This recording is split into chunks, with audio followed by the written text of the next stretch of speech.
जोहार, जय हिंद दोस्तों। स्वागत है आपके अपने YouTube channel Eco Star by Santosh Chauhan. आज हम लोग देखेंगे अध्याय 6 देखेंगे। अध्याय 6 चैप्टर का नाम है प्रतिस्पर्धा रहित बाजार। आइए इसमें देखते हैं महत्वपूर्ण ऑब्जेक्टिव प्रश्न कौन कौन से हैं और उनके राइट आंसर क्या क्या हैं। पहला प्रश्न है अपूर्ण प्रतियोगिता। तो अपूर्ण प्रतियोगिता जो है एक ऐसा बाजार है जहाँ पर जो है प्रतियोगिता और एकाधिकार दोनों के तत्व पाए जाते हैं। न तो पूर्ण प्रतियोगिता होती है न तो पूर्ण एकाधिकार होता है, दोनों के बीच की स्थितियाँ होती हैं। फर्मों के बीच प्रतियोगिता भी होती है और उनके अंदर कुछ एकाधिकारिक पावर भी होती है। तो इस बाजार में जो है यहाँ पर भी AR वक्र और MR वक्र होते हैं। तो जहाँ पे अपूर्ण प्रतियोगिता होती है तो ऐसी स्थिति में जो है जब हम AR और MR वक्र बनाते हैं तो AR वक्र तेज़ी से गिरता है नीचे की तरफ, MR वक्र भी तेज़ी से नीचे की तरफ गिरता है।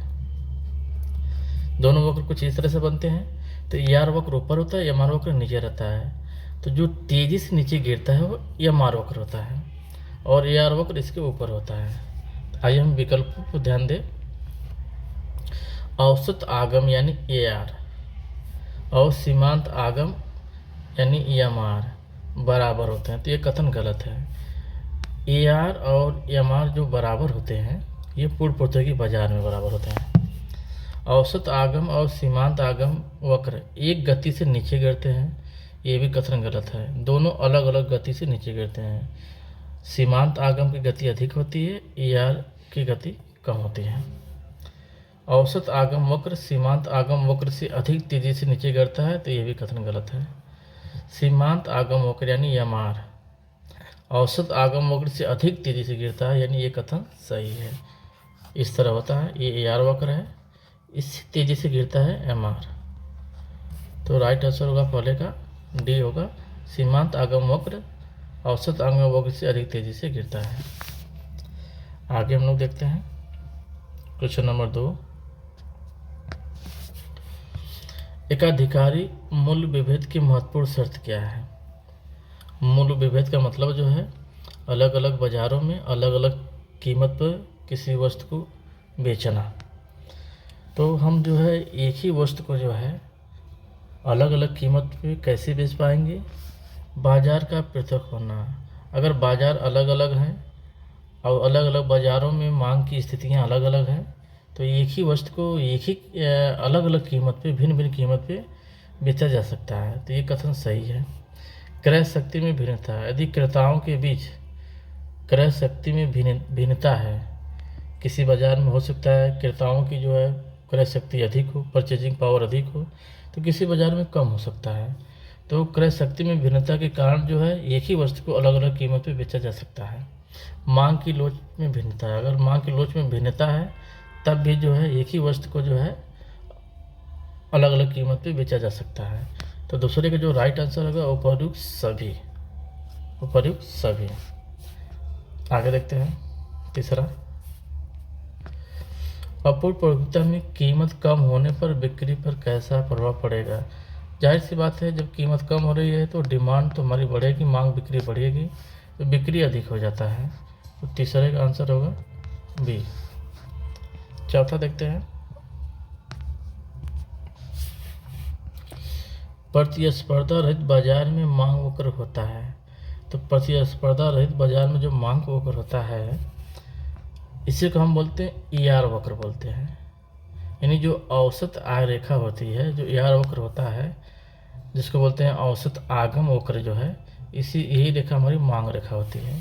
यानी जो AR होता है औसत आय रेखा या औसत आगम रेखा। तो चौथे का जो आंसर होगा औसत आगम वक्र, AR वक्र, चौथे का C। पांचवा देखते हैं। किस बाजार में वस्तु विभेद पाया जाता है? तो वस्तु विभेद जो होता है वो पाया जाता है एकाधिकार प्रतियोगिता पे। जहाँ पे एकाधिकार और प्रतियोगिता दोनों होती है वहाँ पर जो है वस्तु विभेद पाया जाता है और सजाती वस्तुएं पाई जाती हैं। एक ही वस्तु की कई सारी क्वालिटीज होंगी, है ना। Low quality, high quality, medium quality, वस्तु एक ही होगी, लेकिन उसकी क्वालिटीज़ में जो है अंतर के कारण जो है उसमें वस्तु भी भेद हो जाता है। तो ये चीज़ें हमको एकाधिकार प्रतियोगिता बाजार में देखने को मिलता है। तो पाँचवें का जो आंसर होगा वो डी होगा। छठा देखते हैं, एकाधिकार की विशेषता। एकाधिकार एक ऐसा बाजार जहाँ पे एक ही विक्रेता होता है, एक ही उत्पादक होता है, लेकिन क्रेता अधिक होते हैं। तो विक्रेताओं की अधिक संख्या एक गलत है। फर्म का स्वतंत्र प्रवेश तथा छोड़ना ये भी गलत है। एक विक्रेता तथा अधिक क्रेता, यही इसका राइट आंसर है। तो छठवें का आंसर होगा सी, एक विक्रेता तथा अधिक क्रेता। आगे देखते हैं सातवां, निम्नलिखित में से कौन सी विशेषता एकाधिकारी प्रतियोगिता बाजार से संबंधित है। तो एकाधिकारी प्रतियोगिता में जो है जो वस्तुएं होती हैं वो वस्तु विभेद इसकी मुख्य विशेषता है। तो सतवें का क्या होगा, सतवें का सी होगा। आठवां देखते हैं, एकाधिकार की निम्न में से कौन सी विशेषता नहीं है। एकाधिकार की निम्न से कौन सी विशेषता नहीं है। एक विक्रेता अधिक क्रेता, ये कथन सही है। विक्रय लागतें जो है ये एकाधिकार का विषय नहीं है। निकट स्थानापन्न का अभाव, ये कथन सही है। नई फर्म के प्रवेश पर प्रतिबंध, ये भी सही है। तो आठवें का जो राइट आंसर होगा विक्रय लागतें। तो विक्रय लागतें जो है एकाधिकार की विशेषता नहीं है। नवा देखते हैं, निकट प्रतिस्थापन वस्तु किस प्रकार की बाजार में पाई जाती है। तो निकट स्थानापन्न वस्तुएं जो होती है एकाधिकारी प्रतियोगी बाजार में पाई जाती है। तो नौवें का सी आंसर होगा। दसवां, जिस बाजार संरचना में केवल एक विक्रेता हो उसे कहा जाता है एकाधिकार कहा जाता है। तो 10वें का बी आंसर होगा एकाधिकार। आगे हम लोग देखते हैं,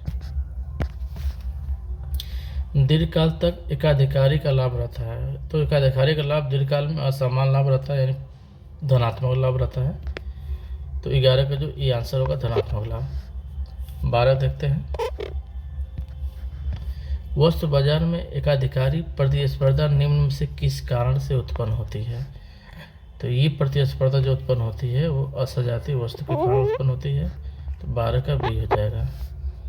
13 देखते हैं, एकाधिकार फर्म के लिए बाजार मांग वक्र क्या कहलाता है। बाजार मांग वक्र को ही हम बोलते हैं सीमांत आगम वक्र बोलते हैं, नहीं सॉरी, बाजार मांग वक्र को ही हम बोलते हैं औसत आगम वक्र बोलते हैं। तो 13 का राइट आंसर होगा सी होगा, औसत आगम वक्र। 14 देखते हैं,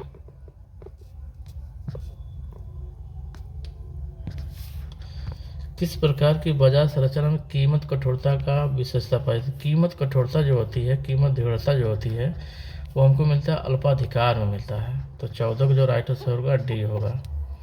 किस बाजार संरचना में एक फर्म के लिए औसत आगम वक्र की ढाल ऋणात्मक होती है। औसत आगम वक्र की ढाल ऋणात्मक होती है, यानी इस तरह होती है, इसी बोलते हैं हम एकाधिकार बोलते हैं, एकाधिकार बोलते हैं। तो 15 का सी आंसर होगा।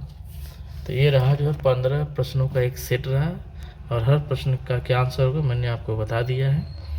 आज के लिए इतना ही, धन्यवाद।